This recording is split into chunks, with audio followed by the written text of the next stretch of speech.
ইয়াওমা তারাল মুমিনিনা ওয়াল মুমিনাত ইয়াসআ নূরুহুম বাইনা আইদিহিম ওয়া বিআইমানিহিম।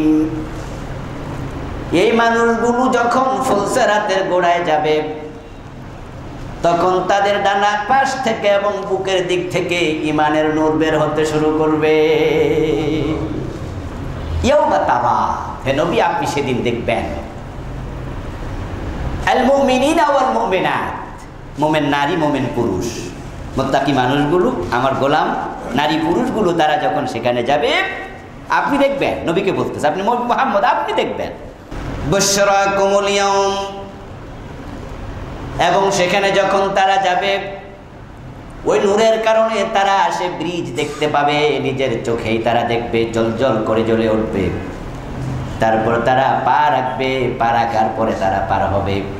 পার হওয়ার সিস্টেমটা কি এটাও রাসূল বলেছেন, একটু পরে বলছি। কিন্তু জান্নাতকে হাজির করা হবে না।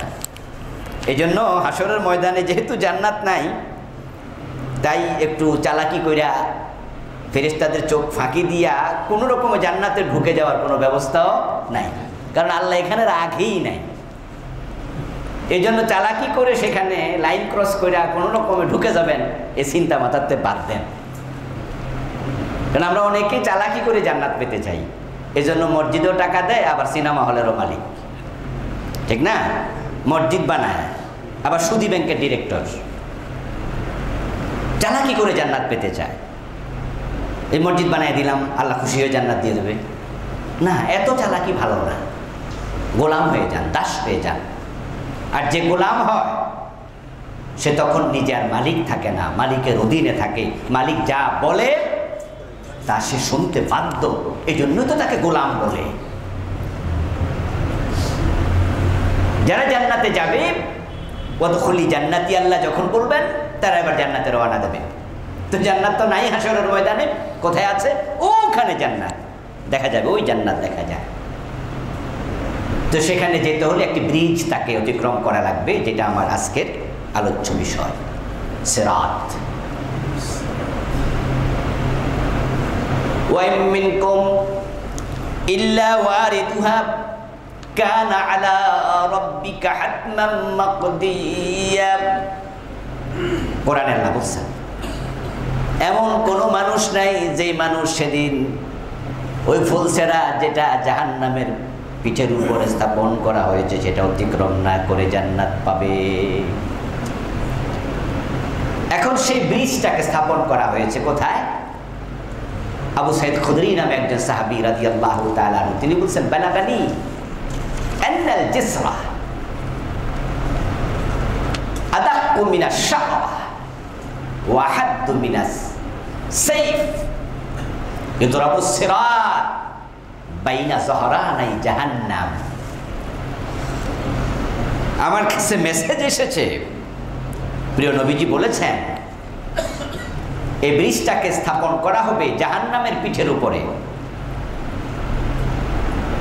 জাহান্নামের উপরে ওই ব্রিজটাকে প্রতিস্থাপন করা হবে, সেটা হবে চুলের চেয়ে চিকন, তলোয়ারের চেয়ে ধারালো। জাহান্নামের আগুন হলো অন্ধকার, নিকষ, কালো। তো কালো আগুনের উপরে তো আলো নাই, আলোবিহীন অন্ধকার জায়গায় চুলের মতো চিকন ব্রিজ দেখবেন কেমনে? দেখাই তো যাবে না। চুল যদি রাতের বেলায় ফেলে রাখা হয়, অন্ধকার রাতে চুল দেখা যায় না। যারা চৌমাসিয়ান, চোখের পাওয়ার খুব ভালো, অন্ধকারের মাঝে চুল কেন, আরো মোটা জিনিস তো দেখবে না, নিজের হাতে তো দেখা যায়। আর চুলের চেয়ে আদা, সুপারলেটিভ ডিগ্রি শব্দ, ইসমে তাবদীল, চুলের চেয়ে অধিক চিকন। এখন এই ব্রিজ খুঁজে পাবেন কেমনে? কিন্তু এটা পার হয়ে জান্নাতে যাওয়া লাগবে। কি এক মুসিবতের জায়গা! এই জন্য প্রিয় নবীজি সাল্লাল্লাহু আলাইহি সাল্লাম বলছেন যে তিনটি জায়গায় কেউ কারো কথা মনে রাখবে না। প্রত্যেক মানুষ নিজের টেনশনে অস্থির থাকবে, তার মাঝে একটা জায়গার নাম হলো ফুলসিরাত। আল্লাহ নবীগণ পর্যন্ত টেনশনে পড়ে যাবে, তারা পর্যন্ত সে জায়গায় বলবে, ইয়া রাব্বি সাল্লিম, ইয়া রাব্বি সাল্লিম। নবীরা বলবে, আল্লাহ আমার নিরাপত্তা দাও, আমার নিরাপত্তা দাও। নবী বলবে সাল্লি, আমারে নিরাপত্তা দেব। কেউ কারো কথা মনে রাখবে না, টেনশনে অস্থির। এত চিকন ব্রিজ, এটা দেখা যাবে না। আবার এটা সুতা তো নয়, বরং এটা তলোয়ারের চেয়ে আরো ধারালো। তাহলে এটা তো ব্লেড, তো এখানে পা রাখলে তো পা কেটে যাবে, কিন্তু এটাই পার হতে হবে। ওই মিনকুম ইল্লা ওয়ারিদুহা, আল্লাহ তাআলা বলছেন তোমাদেরকে এটা পার হতেই হবে। যারা আরবি ব্যাকরণ পড়ে, আমরা মাদ্রাসায় যারা পড়ছি, আমরা এগুলোকে বালাগাত ফাসাহাত বলে। মানে আরবি ব্যাকরণের, আরবি ভাষার কিছু অনেক দিক আছে, তার মাঝে একটা হলো বালাগাত ফাসাহাত, একটা দিক। তো এই শব্দের ওয়েট অনেক বেশি, বলার স্টাইল, ঢংটাই আলাদা। আল্লাহ এভাবে বলেননি যে তোমরা ইয়ামুরুনা, তারা পার হবে, তামুরুনা সিরাত, সিরাত তোমরা পার হবে, এরকম না। বলছে ওয়াই মিনকুম ইল্লা ওয়ারিদুহা, নফির পর ইস্তিসনা বলা হয়, ইফিদুল হাসরা। বালাগাত এটাকে অনেক উঁচু মানের শব্দ হিসাবে উপস্থাপন করে। মানে ঢং হলো তোমরা এটা পার হওয়ার কোনো বিকল্প আর রাস্তা নাই, মানে পার হতেই হবে। আচ্ছা, ওই রাস্তা পার হওয়ার জন্য প্রস্তুতি লাগবে না? এই জন্যই তো আলোচনাগুলো আসছে। আপনি শুনবেন, আমি শুনবো, কান শো করবো, সেটা নয়। সামনে প্রস্তুতির কথা বলা হবে, যে সেটার জন্য কি প্রস্তুতি আছে। আপনি তো দেখবেন না, এটা তো চিকন, কেমনে পার হবেন? আচ্ছা, একটা রশি যদি আমাদের এই রাস্তার এই মাথার ও মাথায় বাঁধা দিয়ে আমারে বলে, আপনারে বলে যে রশিটা পার হয়ে যান, আর কোনো খুঁটি মুটি না দেয়, খুঁটি দিলে দৈরা ময়রা হয়তো পার হওয়ার চেষ্টা করবেন। আচ্ছা, খুঁটি যদি না দেয়, শুধু খালি পায়ে পার হওয়া যাবে? চিকন একটা রশি দিলে আপনি তো পয়রা যাবেন, পরা আবশ্যক। আর সেটা যদি চিকন সুতা হয়, চুল হয়, তা আপনি পাও তো রাখতে পারবেন না। কি জটিল একটি অবস্থা। আর আল্লাহ বলছে ওয়াই মিনকুম ইল্লা ওয়ারিদুহা, পার হওয়াই লাগবে। কানা আলা রাব্বিকা হাতমান মাকদিয়া, এবং আল্লাহ বলছে এটা তোমার রবের চূড়ান্ত সিদ্ধান্ত। কথার মানে ফোর্স দেখেন, পার হওয়াই লাগবে। এরপর বলছে তোমার রবের এটা চূড়ান্ত সিদ্ধান্ত। আচ্ছা, আল্লাহর সিদ্ধান্তের বাহিরে কিছু কেউ করতে পারবে? আমরা অসহায়। তার সিদ্ধান্ত যে কি, আল্লাহ আল্লাহ আল্লাহ আল্লাহ আল্লাহ। এই যে 5ই আগস্টের উত্থান, বিপ্লব, এই শক্তিশালী সরকারের পতন, এগুলো দিয়ে বোঝেন না আল্লাহর ক্ষমতা কত বেশি। এগুলো ইমানকে শানিত করে। গত গভর্নমেন্টের পাওয়ারটা 75-এর পরে, বঙ্গবন্ধুর পরে যত গভর্নমেন্ট আসছে, গত গভর্নমেন্টের মতো এত শক্তিশালী গভর্নমেন্ট কিন্তু আর আসেনি, যেখানে ওদের বিরুদ্ধে কথা বলার মতো সাহস এই দেশের কারো ছিল না। এই মেম্বার থেকেও আমরা বলতে পারি সাহস নাই, ইমামতি চলে যাবে, আপনারাও সহ্য করতে পারবেন না। আমি একটা কথা বলবো, আমাকে আপনারাও রাখতে পারতেন না। গোয়েন্দা বিভাগ এমন চাপ দিত, সভাপতি সেক্রেটারি বলতে বাধ্য হতো হুজুর আপনারা মাফ চাই, আগামী জুমার আইসেন না।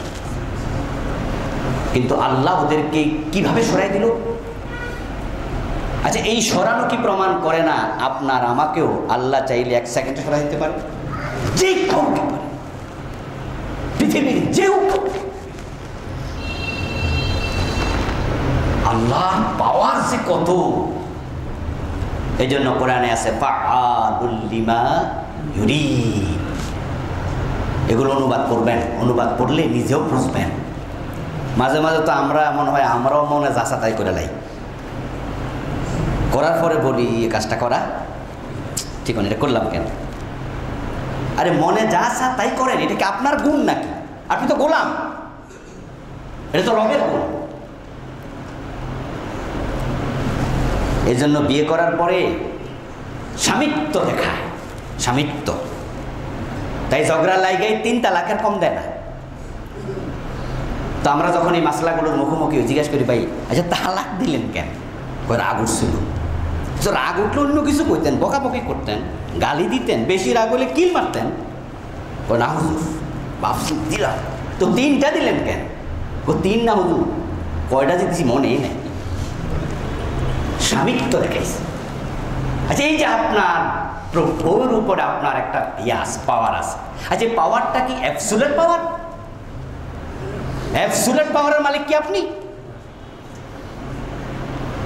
এই জন্য যা মনে চা তা করা, এই গুণটা শুধু কার?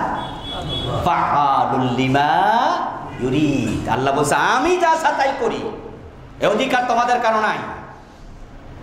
তাই তোমরা যখন কাজ করবে একটু ভাইবা চিন্তা করবে। এই জন্যই জানি না কোন কবি লিখেছে চমৎকার কবিতা, এগুলো আমাদের জীবনে কাজে লাগে। ভাবিয়া করিও কাজ, করিয়া ভাবিও না। আল্লাহ তাআলা বলে এটা তোমার রবের সিদ্ধান্ত, এই রাস্তা তোমাদেরকে পার হয়ে জান্নাতে যেতে হবে। এবার আল্লাহ কি বলছে? সুম্মা নুনাজ্জিল্লাযীনা ইত্তাকাউ ওয়া নাযারুয যালিমিনা ফীহা জিসিয়া। সেখানে পার হবে। আল্লাহ জানে যে এটা আসলে পার হওয়া সহজ ব্যাপার না। এজন্য তিনি বলছে যারা মুত্তাকি তাদেরকে আমি আল্লাহ পার করে। সুবহানাল্লাহ, সুবহানাল্লাহ, সুবহানাল্লাহ। আসলে মানুষ তার নিজস্ব ক্ষমতা এটা সম্ভবই না, সম্ভবই না। এজন্য আমরা পরিপূর্ণ ভরসা করবো কার উপর? দুনিয়া আখিরাত সব জায়গায় করেন ভাই, সব জায়গায়, সব জায়গায়, সব জায়গায়। দোয়া করবেন আল্লাহর কাছে, রব্বি লা তাকিলনি ইলা নাফসি তারফাতা আইন। ও রব, তুমি আমাকে আমার উপরে এক ফলকের জন্য, এক সেকেন্ডের জন্য ছেড়ে দিও না, বরং আমাকে তুমি সবসময় তোমার রহমতের কোলে, তোমার রহমতের চাদর দিয়ে আবৃত করে রেখো। আমি নিজেকে তোমার কাছে সঁপে দিলাম। ওয়ামান ইয়াতাওয়াক্কাল আলাল্লাহি ফাহুয়া হাসবুহ। আল্লাহ কোরআনে বলে যে আমার উপর এমনভাবে ভরসা করে আমি আল্লাহ নিজে তার জন্য যথেষ্ট হয়ে যাই। এই জন্য যারা আল্লাহর হয়ে যায় আল্লাহ তার হয়ে যায়। একটি হাদিস সহিহ বুখারীতে আসছে, এমন লোকদের আমি হাত হয়ে যাই যে হাত দিয়ে সে ধরে, এমন লোকদের আমি পা হয়ে যাই যে পা দিয়ে সে চলে, এমন লোকদের আমার কাছে চাইতে দেরি আমি আর দিতেও দেরি করি না, আমি তার হয়ে যাই। আল্লাহ বলছে সুম্মা নুনাজ্জি, আমি মুক্তি দিয়ে দেব, আমি পার করাইয়া দেব আল্লাযীনা তাকাও, ওই সমস্ত লোকদেরকে যারা ওই ব্রিজের পাশে যাবে কিন্তু মুত্তাকি মুমিন, আমার গোলাম। অন্য আয়াতে আল্লাহ বলছেন কিভাবে আমি পার করাবো, এবার শোনো। يوم ترى المؤمنين والمؤمنات يسعى نورهم بين أيديهم وبأيمانهم। এই মানুষগুলো যখন ফুলসেরাতের গোড়ায় যাবে তখন তাদের ডানা পাশ থেকে এবং বুকের দিক থেকে ঈমানের নূর বের হতে শুরু করবে। ইয়াউমা তারা, হে নবী আপনি সেদিন দেখবেন আল মুমিনিনা ওয়াল মুমিনাত, মোমেন নারী মোমেন পুরুষ, মুত্তাকি মানুষগুলো আমার গোলাম নারী পুরুষগুলো তারা যখন সেখানে যাবে আপনি দেখবেন, নবীকে বলতেছে, আপনি মুহাম্মদ আপনি দেখবেন। রাসূল সাল্লাল্লাহু আলাইহি সাল্লাম বলেছেন হ্যাঁ তিনটি জায়গায় আমি খুব ব্যস্ত থাকবো। মা আয়েশা একবার বলছিলেন ইয়া রাসূলুল্লাহ আপনি কি আমাদেরকে শাফাআত করবেন? রাসূল বলে হ্যাঁ। আমাদের কথা মনে থাকবে? বলে হ্যাঁ মনে থাকবে, তবে তিন জায়গায় খুব বেশি ব্যস্ত থাকবে। তার মাঝে একটা হচ্ছে সিরাত, যে আমার উম্মতগুলো পার হতে পারছে কিনা, তারা কেউ ধরা পড়ে গেল কিনা, তাদের হালত কি। আমি সিরাতের উপর দাঁড়ায় থাকবো, সিরাতের উপরে, সামনের হাদিস আমি শোনাবো, রাসূল জানা কায়মুন আলা সিরাত, আমি সিরাতে দাঁড়ায় থাকবো, সেখানে গিয়ে দেখবো আমার উম্মতের খবর। এই জন্য আল্লাহ রাসূল বলছে ইয়াউমা তারা, আপনি তো দাঁড়িয়ে থাকবেন, আপনাকে সেই ক্ষমতা আমি দেব, আর আপনি দাঁড়িয়ে দাঁড়িয়ে দেখবেন আল মুমিনিনা ওয়াল মুমিনাত, আপনার এই উম্মত যারা মুমিন মুমিনা ইয়াসআ নূরুহুম বাইনা আইদিহিম ওয়া বিআইমানিহিম, তারা যখন সিরাতের গোড়ায় যাবে তখনই তাদের বুকের দিক থেকে ডান পাশ থেকে ঈমানের নূর জ্বলতে শুরু করে দেবে। কেমন নূর সামনের হাদিসে শোনাবো ইনশাআল্লাহ। এখানে শুধু আয়াতটা শুনুন, আল্লাহ এখানে কেমন নূর বলেনি, শুধু বলছে নূর চমকাবে। বুশরাকুমুল ইয়াউম এবং সেখানে যখন তারা যাবে ওই নূরের কারণে তারা সে ব্রিজ দেখতে পাবে, নিজের চোখেই তারা দেখবে, জ্বলজ্বল করে জ্বলে উঠবে। তারপর তারা পা রাখবে, পা রাখার পরে তারা পার হবে। পার হওয়ার সিস্টেমটা কি এটাও রাসূল বলেছেন, একটু পরে বলছি। এখন পার হয়ে যখন ওই মাথায় পৌঁছে যাবে, এবার সেখানে দাঁড়ানো ফেরেশতারা বলবে বুশরাকুমুল ইয়াউম জান্নাতুন তাজরি মিন তাহতিহাল আনহার, পৌঁছে গেছো, জান্নাতে এসে গেছো, তোমাদেরকে জান্নাতের সংবাদ দিচ্ছি। বুশরা, সুসংবাদ। কুম, তোমাদের ইয়াউম, আজকে জান্নাত, তোমরা ব্রিজ পার হয়েছো, এর মানে তোমরা আল্লাহর জান্নাতে পৌঁছে গেছো। সুবহানাল্লাহ। এই ব্রিজের ওই পাশে আল্লাহর জান্নাত। قال النبي صلى الله عليه وسلم يؤتى بالجسر, এই পাহাড় এই ব্রিজকে স্থাপিত করা হবে, আনা হবে। ইউজআলু বাইনা যাহরাই জাহান্নাম, জাহান্নামের উপর রাখা হবে। আমরা বললাম ইয়া রাসূলুল্লাহ ওয়ামাল জাসর, ওয়ামাল জাসর, সেই ব্রিজটা কি? কালা মাদহাদা। রাসূল বলেন মাদহাদা মাজিল্লা আলাইহি খাতাতিফ ওয়া কালালিব ওয়া হাসাকা ওয়া মুফলাতাহা লাহা শাওকাতুন উকাইফা তাকুনু বিনাজদ ইউকালু লাহা সাদান। কিছুক্ষণ আগে শুনছিলেন আবু সাইদ খুদরির হাদিস, বললাম চিকন আর তলোয়ারের মতো ধারালো। আর এই হাদিস ভিন্ন। এই হাদিস আবু সাইদ খুদরি থেকে আল্লাহর হাবিব বলতেছেন সেটা হবে দুর্গম, পিচ্ছিল, ব্রিজে থাকবে লোহার আংটার মতো আংটা, শক্ত শক্ত হুক, যেগুলো উল্টা করে দেয়া থাকবে। নাস্ত নামক এলাকা, সাদান নামক গাছ আছে, ওই গাছের মাঝে যেমন কাঁটা বের হয়, ওই কাঁটার মতো কাঁটাও থাকবে। যখনই সেখান দিয়ে লোকজন রওনা দেবে, আল্লাহর হাবিব সাল্লাল্লাহু আলাইহি ওয়াসাল্লাম বলতেছে, সামনের হাদিস শুনবেন, আসুন। রাসূল আবার বলছে শোনো,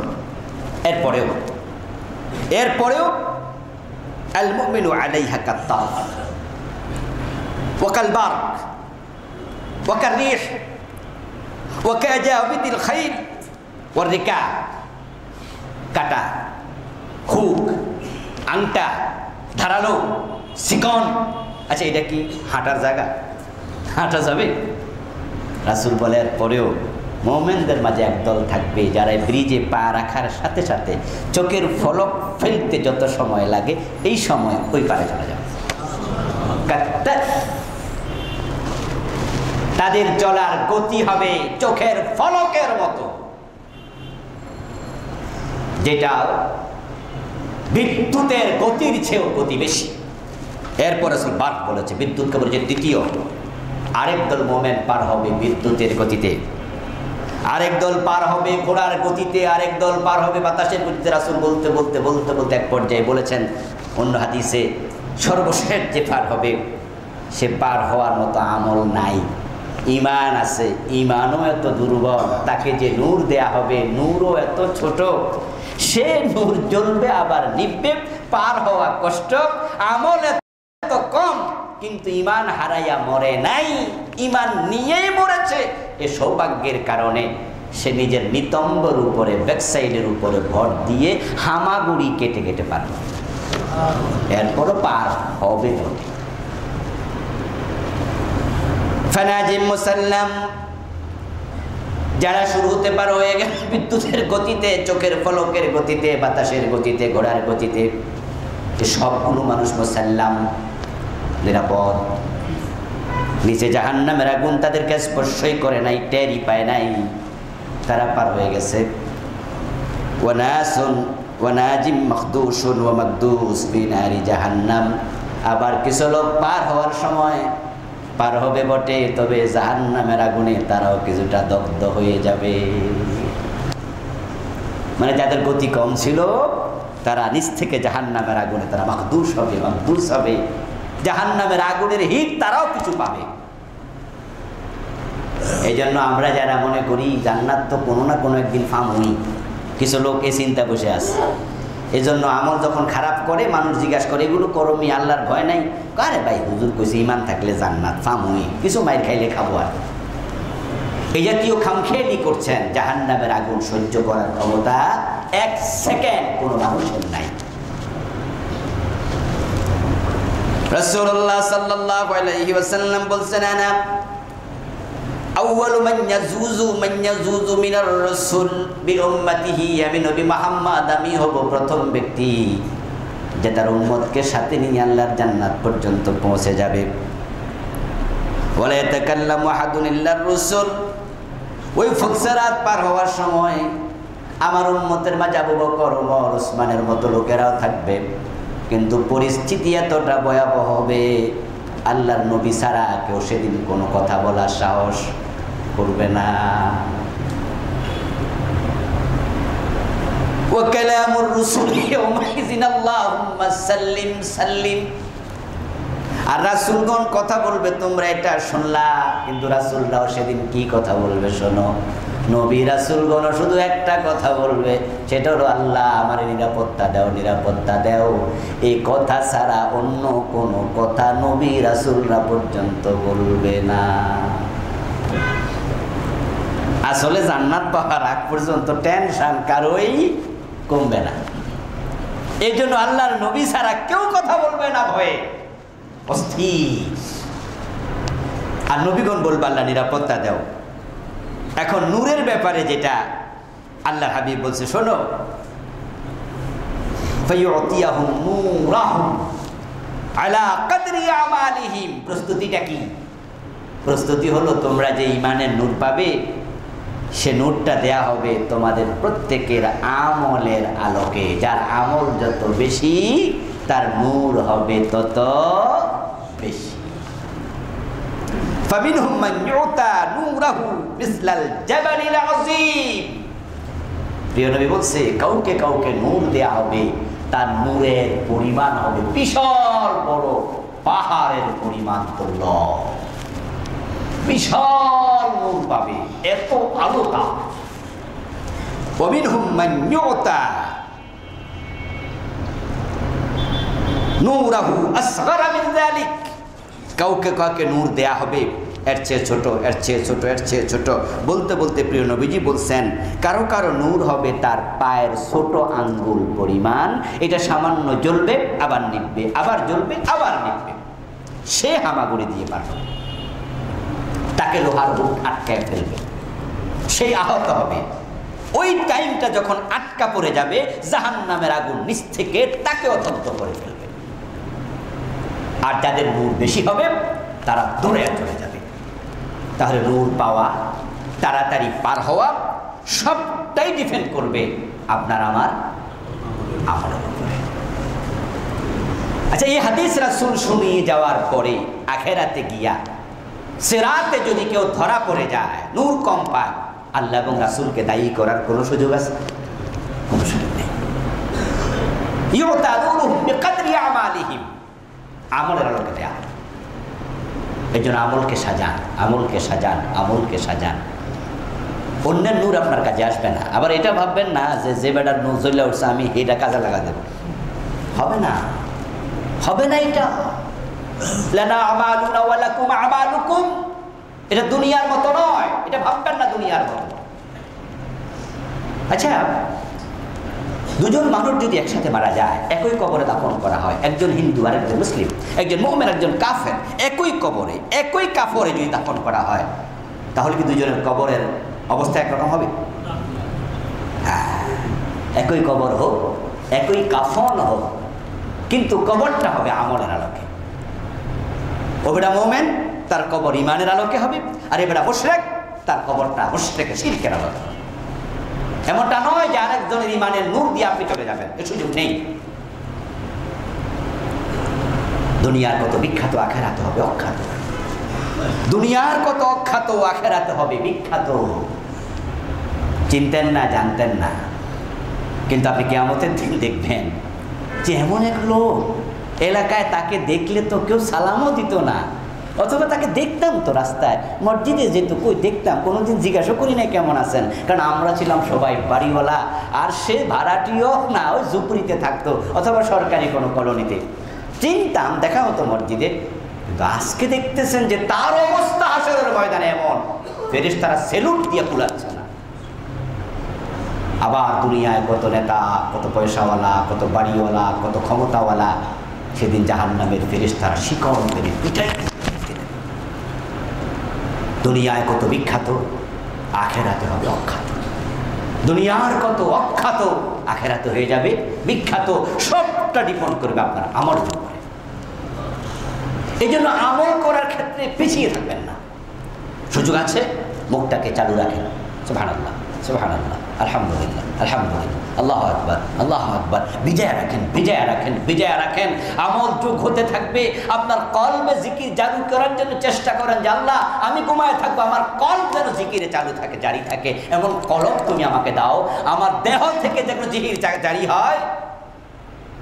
আল্লাহর হাবিব ইয়াযকুরুল্লাহ আলা কুল্লি আহইয়ানি, মায়েশা বলেন রাসূল সারাক্ষণ জিকিরে লিপ্ত থাকতেন, সারাক্ষণ অভ্যাস করে নিয়েছেন। চোখ বন্ধ আছে, রাসূল বলছে আইনাইয়া তানামান ওয়া কলবি ইয়াকজান, আমার চোখ ঘুমাচ্ছে, তখন আমার কলব জাগ্রত হচ্ছে। রাসূলুল্লাহ সাল্লাল্লাহু আলাইহি ওয়াসাল্লাম বলেছেন, যে ব্যক্তি তার এই জিহ্বাকে আল্লাহর জিকির দিয়ে ভিজিয়ে রেখেছে, মরার পরে হাসতে হাসতে জান্নাত ঢুকে যাবে। আমল বাড়িয়ে দেন প্রিয় ভাইয়েরা। যখনই সিরাতের ওই পারে চলে যাবে, এবার সিরাত অতিক্রমকারী মানুষগুলো বলবে আলহামদুলিল্লাহিল্লাযী আতানি মা লাম ইউতি আহাদান ইদান জানি মিনহা বাদা ইদ রাআইতুহা। এবার ব্রিজের ওই পারে যায়া, ফুলসিরাতের ওই পারে যাওয়ার পরে এবার যাওয়া ব্যক্তিটা বলবে, সমস্ত প্রশংসা আল্লাহর, যিনি আমাকে এমন নিয়ামত দিলেন যা অন্যকে দেন নাই। আমাকে তিনি মুক্তি দিয়েছেন এমন জাহান্নাম থেকে, যে জাহান্নাম আমি নিজের চোখেই দেখেছি। জাহান্নামের উপর দিয়ে গেছে তো বলবে জানি আমাকে তিনি মুক্তি দিয়েছেন। তিনি যদি আমাকে দয়া করে মুক্তি না দিতেন, ওখান থেকে মুক্তি পাওয়ার কোনো ব্যবস্থা আমার ছিল না। তার শুকরিয়া, তার প্রশংসা। قال النبي صلى الله عليه وسلم نبيكم قائم على الصراط, তোমাদের নবী ফুলসিরাতে দাঁড়িয়ে থাকবে। ইয়াকুল ইয়া রব সাল্লিম সাল্লিম, রাসূল বলবে আল্লাহ নিরাপত্তা দাও, নিরাপত্তা দাও। হাত্তা তাজিজা আমালুল ইবাদ, যখনই বান্দাদের আমল শেষ হয়ে যাবে, অর্থাৎ সর্বশেষ আমলওয়ালা বান্দা অতিক্রম করবে।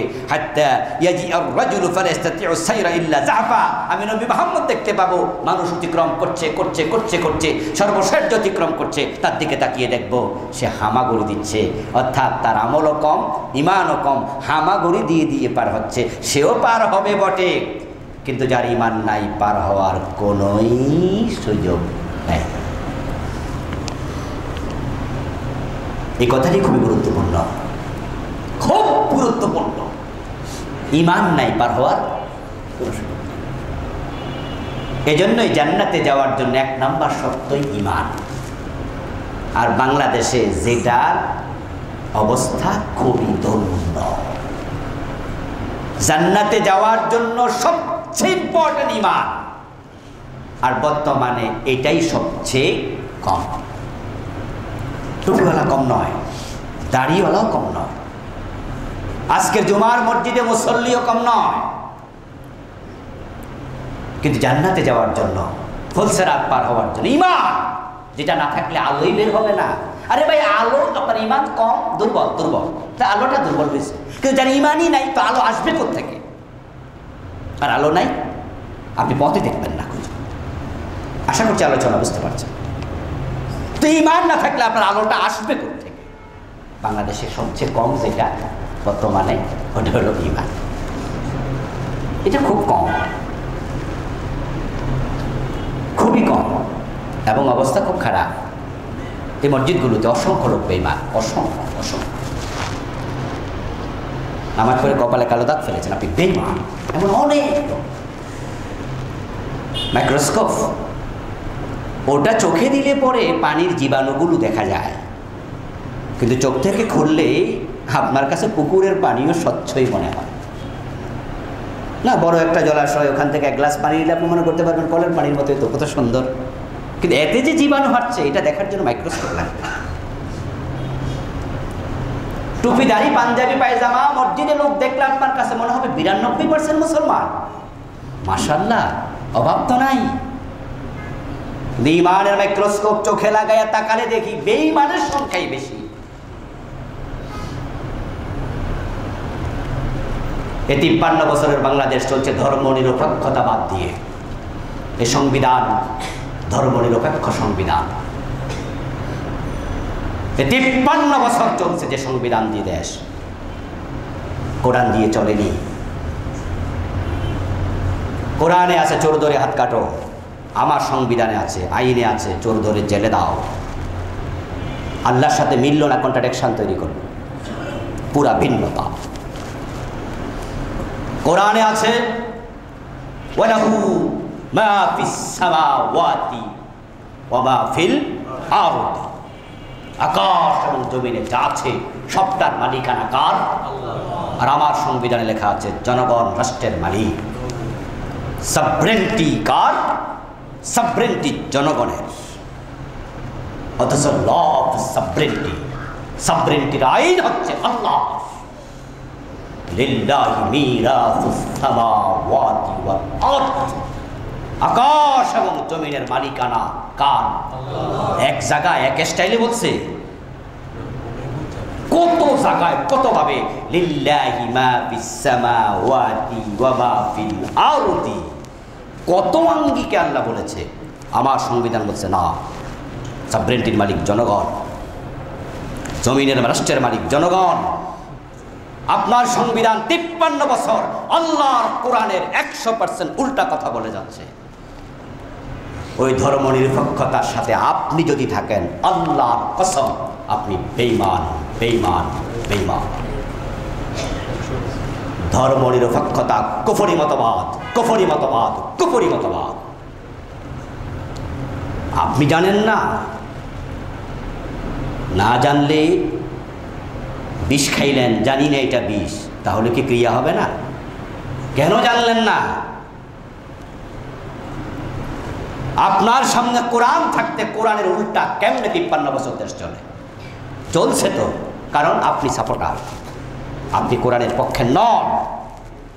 তা আপনি ঈমান নিয়ে বলবেন কেমনে? আপনি আল্লাহর গোলামির ভিতরে না থাকলে ওই দিন যে গোলামের কাতারে দাঁড়াইতে হবে, দাঁড়াবেন না কেমনে? এই জন্যই আমরা বলি, আরে ভাই জান্নাতি সংখ্যা কত? রাসূল বলছে আমার উম্মত হবে 53 দল, জান্নাতি হবে কয় দল? 73 দল। জান্নাতি কয় দল? আর জাহান্নামী কয় দল? তো 72 আইলো করতে? রাসূলের উম্মতে তো ওরা, রাসূলেরই তো উম্মত। হিন্দু তো আর রাসূলের উম্মত না, বৌদ্ধ তো খ্রিস্টান তো না। এই 72 কারা? কারা 72? জান্নাতি খুব কম। দুনিয়ার বিখ্যাত মানুষ যারা, সমাজে পরিচিত যারা, এই বিখ্যাতরা সব ধর্ম নিরপেক্ষতার পক্ষের লোক, অধিকাংশ। আর আমরা যারা অখ্যাত আছি, গরিব আছি, আমরা যারা সমাজে পাওয়ারফুল নই, আমরা বলি যে না না না, আমরা আল্লাহর পক্ষে, আল্লাহর পক্ষে। আমাদের কথা কেউ দাম দেয় না, না দেওয়ার কারণেই তো দেশটা চলছে ওই আলোকে। ইনশাআল্লাহ আমরা আখিরাতে বিখ্যাত। আমরা আল্লাহর সামনে যখন যাব, এই কলবের মাঝে শিরিক পাওয়া যাবে না। আমরা আল্লাহকে কলম সঁপে দিয়েছি, বলেছি আল্লাহ সবটা তোমার, তোমার সাথে যারা আছে তার সাথে আমরা আছি, তোমার সাথে যারা নাই তাদের সাথে আমরা নাই, এতে আমরা বাঁচি আর মরি। যা ফুলসিরাতের ওয়াজ শুনবেন আর আপনি আল্লাহর বিরুদ্ধেই থাকবেন, এই অবস্থায় মরে যাবেন, ফাঁকি দিয়ে জান্নাতে ঢুকবেন, এই আশা বাদ দেন। এই জন্য যদি জান্নাতে যেতে চান, ঈমান যেন কোনোভাবে হারিয়ে না যায়, এটাকে সম্পদ বানিয়ে নেন ভাই। গত পরশুদিন প্রোগ্রাম ছিল বসুরহাট, কোম্পানিগঞ্জ। প্রোগ্রাম করে মোনাজাতের আগ দিয়ে সভাপতি আমার কানের কাছে মুখ এনে বললেন যে হুজুর, আমাদের এই প্রোগ্রামের গতকালকে সন্ধ্যা পর্যন্ত প্রচারণা করছে একজন ভাই। তো অতটুকু বলার পরে আমি ভাবলাম উনি হয়তো এখন বলবে সে অসুস্থ, দোয়া চাইেন, দোয়া করেন। কিন্তু এটা না বলে বলল লোকটা সন্ধ্যায় আবার মরে গেছে। সন্ধ্যা পর্যন্ত কাজ করছে, ওই সন্ধ্যাতে আবার মরে গেছে। এর মানে কি দাঁড়ালো? এই দুনিয়াতে থাকার 1 সেকেন্ডও গ্যারান্টি নেই, এনি টাইম চলে যেতে পারে। কিন্তু ফুলসেরাত আপনাকে পার হওয়া লাগবে। এই জন্য ফুলসেরাত পার হতে ইমান ইমান ইমান ইমান ভেঙে যায় 10 কারণে। এনি আমার লেখা কফরের উপর বই আছে, আমাদের লাইব্রেরি তো আছে, উপরে তিনতলায় আমাদের লাইব্রেরি আছে। এই লাইব্রেরিতে বসে বসে পড়তে পারবেন যারা কেনার টাকা নাই। ওখানে সভাপতি সাহেব আমার বই রেখেছে, অন্য অন্য লেখকদের লেখা বই আছে, পড়বেন। 10 কারণে ইমানটাই ভেঙে যায়। আর ফুলসেরাত পার হওয়ার জন্য ইমান আপনার